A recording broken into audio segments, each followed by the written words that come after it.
Apple pie spice is easy to make at home and can be used in so many fall recipes.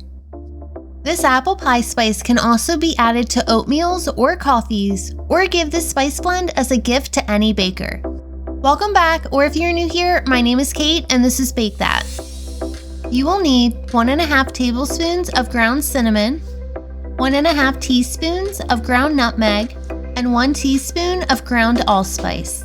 Feel free to add a half teaspoon of ground cardamom, but it is not found in traditional apple pie spice. Add the ground cinnamon, ground nutmeg, and ground allspice to a small bowl and mix together, making sure any clumps of spice are broken up.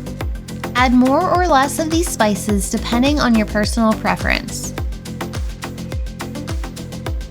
This apple pie spice is easy to make a double batch if you know you will be using it a lot.